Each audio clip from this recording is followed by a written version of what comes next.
আমি নিজে যদিও দক্ষিণাঞ্চল এলাকার কোনো মেয়ে নই, তারপরেও আমার বান্ধবী, এরপরে আমার ননাস তার শ্বশুরবাড়ি এবং আমার ভাসুরের শ্বশুরবাড়ি সব মিলিয়ে সব সময়ই আমার শ্বশুরবাড়িতে দক্ষিণাঞ্চলের মানুষদের আশেপাশে থেকে আমার রান্নার মধ্যে তার একটা ছাপ বেশিরভাগ জায়গা জুড়ে আছে।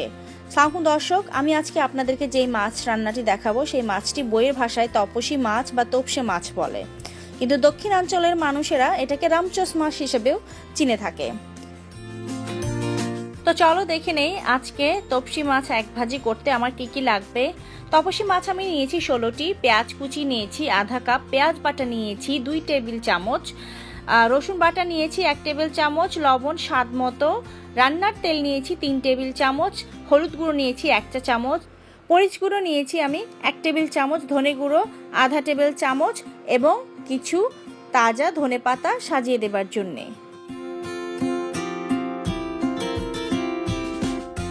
তো আমি এখানে যে তপসী মাছগুলো নিয়েছি এটা আমি লোকাল গ্রোসারি দোকান থেকে আমি এখানে একটি ব্লক নিয়ে এসেছি। ব্লক মানে হচ্ছে এটা ফ্রোজেন থাকে। তো বাংলাদেশে তো আমাদের দেশে তো এটা আসলে বাজারে তাজাই পাওয়া যায়। এখানে ব্লকের মধ্যে একটু একটু করে এটাকে ক্লিন করা থাকে, যেটা আসলে পুরোপুরিভাবে স্যাটিসফ্যাক্টরি লেভেলে ক্লিন করা থাকে না। তো সেটাকে বাসায় এনে আবার একটুখানি পরিষ্কার করে নিতে হয়। আমি পরিষ্কার করা মাছটার মধ্যে লবণ, হলুদ, মরিচ, ধনে গুঁড়া এবং পেঁয়াজ বাটা, রসুন বাটা এবং পেঁয়াজ কুচি সব একসাথে দিয়ে ভালো করে মাখিয়ে নিচ্ছি, যেন সবগুলো মাছের সাথে মশলাগুলো একদম ইভেনভাবে মিশে যায়। পেঁয়াজ কুচিটাকে বেশি ভালো করে মেশানোর দরকার নেই, একটু আলগোছে মিশে গেলেই হবে সাথে। এখানে প্রতিটি মাছের ভেতরেই কিন্তু ডিম রয়েছে। তপসী মাছ আসলে খুবই সুস্বাদু একটি মাছ। যারা এখনো পর্যন্ত পরিচিত মাছ না বলে ট্রাই করনি তারা অবশ্যই ট্রাই করবে। এটার কাঁটাটাও আসলে অনেক নরম এবং অনেক বেশি কাঁটা থাকে না, এবং এর ভেতরে প্রায় মাছের ভেতরেই ডিম থাকে। যারা মাছের ডিম পছন্দ করো তারা অবশ্যই এটা ট্রাই করবে। তো আমি একটি ফ্রাই প্যানে তেল নিয়ে নিয়েছি এবং মাছটাকে আমি ঝেড়ে ঝেড়ে উঠিয়ে এই হালকা গরম তেলের মধ্যে দিয়ে দিব। তোমরা চেষ্টা করবে, এই মাছটা আসলে পোয়া মাছ জাতীয় টাইপের, তো এটা ভাজার সময় ভেঙে যাওয়ার সম্ভাবনা অনেক বেশি থাকে। তো তোমরা চেষ্টা করবে যেন ননস্টিকি ফ্রাই প্যান হলে সবচেয়ে বেশি ভালো হয়, যেটা মাছ ভাজার জন্য তেলে কোনো কিছু। এবং আরেকটা ট্রিক হচ্ছে মাছটাকে তেলে দেওয়ার মানে হালকা গরম তেলে দেওয়ার সাথে সাথে তোমরা একবার করে উল্টে দিবে, সাথে সাথে তলানি লেগে যাওয়ার আগেই, এবং খুব সহজে তাহলে এটা তোমরা উল্টাতে পারবে।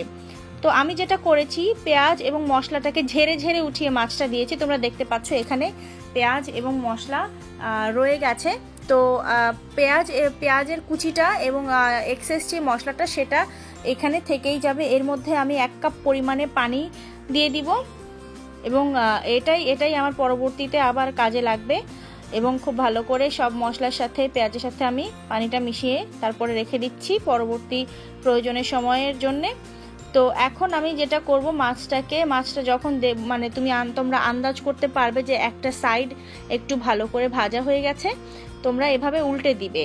তোমাদের যদি শুধু হাতা দিয়ে এটা উল্টাতে কষ্ট হয় তাহলে তোমরা কাঁটা চামচ দিয়ে এভাবে উল্টাতে পারো।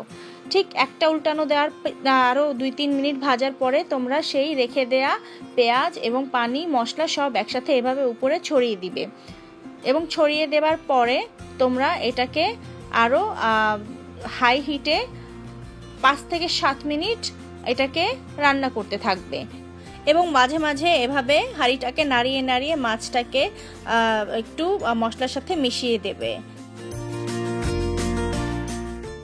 যখন দেখবে যে মাছের তেল এবং মশলা সেটা খুব ভালো করে ভাজা ভাজা হয়ে গেছে এবং তেলটা উপরে উঠে আসছে, তখন সবগুলো মাছ আরেকবার শেষবারের মতো উল্টে দিয়ে ঢেকে দিবে এবং চুলাটা বন্ধ করে দিবে। দ্যাটস ইট, হয়ে গেল তপসী মাছের এক ভাজি।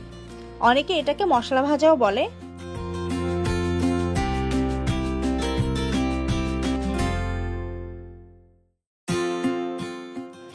তো গরম গরম ভাতের সাথে এই মাছ পরিবেশনের সময় লেবুটা পাশে দিয়ে দিতে কিন্তু ভুলে যেও না।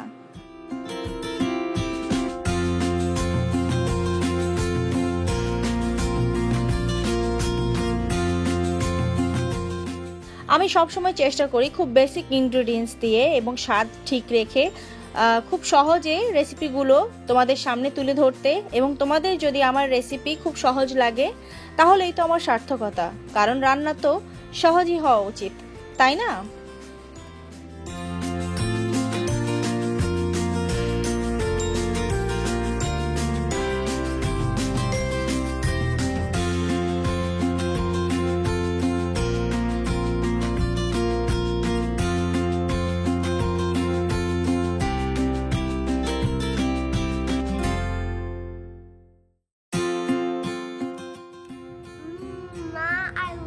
This fish.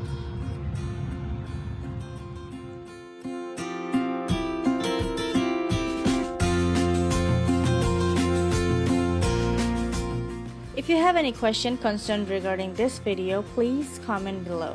If you like my videos, please share with your friends and family, and of course, don't forget to subscribe. New videos are uploading twice a week, every Tuesday and Friday. Till then, stay safe, keep eating healthy foods. Allah Hafiz.